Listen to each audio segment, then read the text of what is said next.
Welcome to all our friends joining us for the launch of Kandji Passport. Passport is a new product from the team at Kandji, and we can't wait to share it with you. Let's set the stage.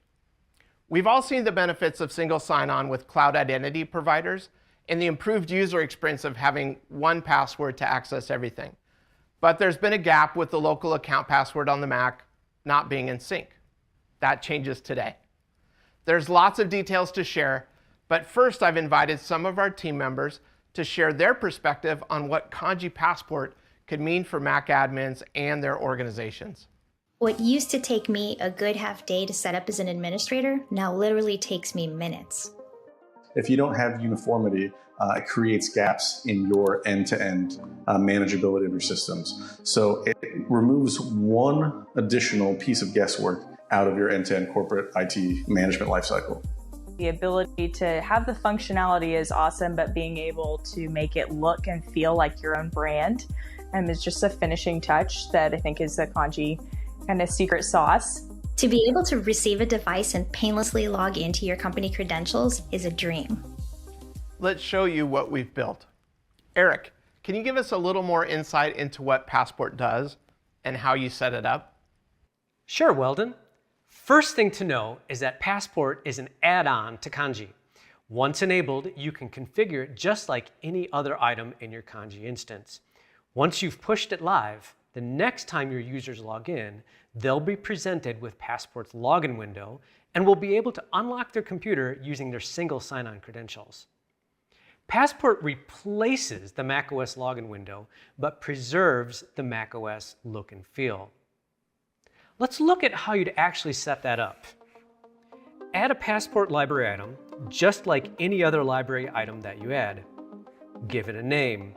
Then choose the blueprints, which will determine which computers it's applied to.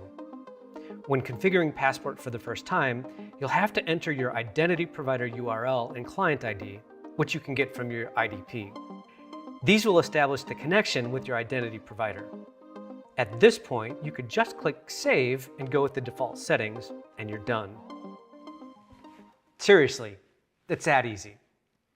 But we put a lot of thought into the rest of these settings, so I want to show them to you and give you some ideas for the different ways that you may want to set it up. Before I go any further, let's make sure that we're all on the same page for some of the terms I'm going to use. When I talk about your user's single sign-on credentials, I'm referring to the username and password that they use for their account with their identity provider, Okta, OneLogin, Microsoft Azure, and so on. The next is Mac account. This is just shorthand for a local user account on a Mac, the same kind of account that you'd create when you first set up an unmanaged Mac.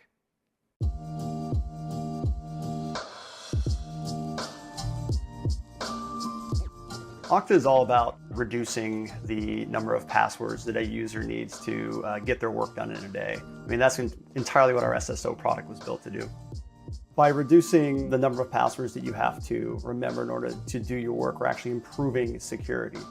So reducing that down to just a single password, potentially even one that's just to log into your Mac, is really a step forward for security just across the board.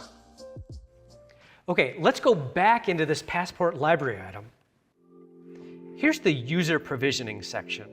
When a user enters their correct single sign-on credentials at the login window for the first time, Passport provisions a Mac account.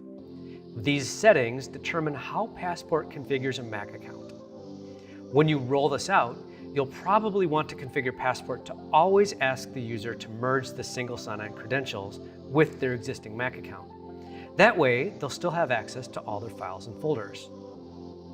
Here's what the user sees. Upon the next login, the user will be prompted to merge their existing Mac account. From that point on, they will always log in with their single sign-on credentials. You can also choose whether this local account should be an admin or standard account. You can even specify that the user's identity provider group should determine whether the Mac account is an admin or a standard account. Next, you can configure access settings, like deciding whether you want to limit local user access to only admin account types or a specific user, like your administrative account. I'll leave the automatic File Vault login disabled, which will make sure that the user goes through the Passport login experience. The Store User Password option is really important for your user experience. This allows Passport to securely change your Mac account password to match your single sign-on password. Securely storing the user password means they don't have to try to remember their old Mac password in order to update it. This is huge because there's a good chance they changed their password because they forgot their old one to begin with. Let's move on to the fun part, customizing what the login screen looks like. I'm going to add a logo here. There's also a lock message, policy banner, and power controls. I'll leave those on the defaults for now. I'm also going to add a custom label for the username field so that it matches the term that my organization uses. For example, I can enter Okta email. This is one of the small things that showcases how much we focused on the details that make a great user experience. It lets admins tell the user exactly what is needed in the username input field. And here's something important to add, a password reset URL. All password changes should be made directly with the identity provider. So when a user clicks this, it opens a web view in the login window that allows your users to go through your identity provider's password reset flow. So we've looked at how to deploy Passport, but let's talk about what's going on under the hood in a typical use case. When Passport is active on a Mac, every time a user logs in, it sends an authentication request to your identity provider using OpenID Connect. If your identity provider gives it a green light, then Passport checks to make sure that the credentials match the Mac account and logs the user in.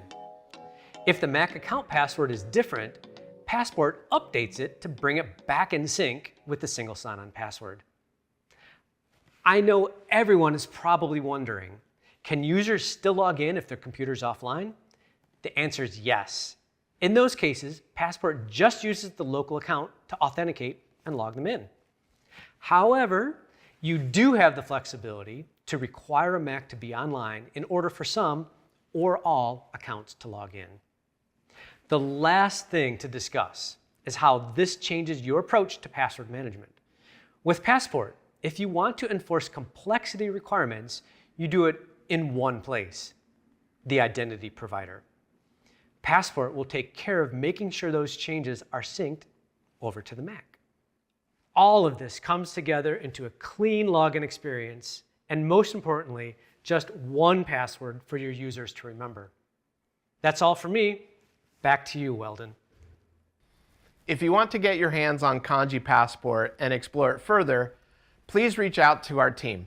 For those of you that are existing customers, talk with your customer success manager to start a trial of Passport. If you're new to Kandji, visit our website to request access.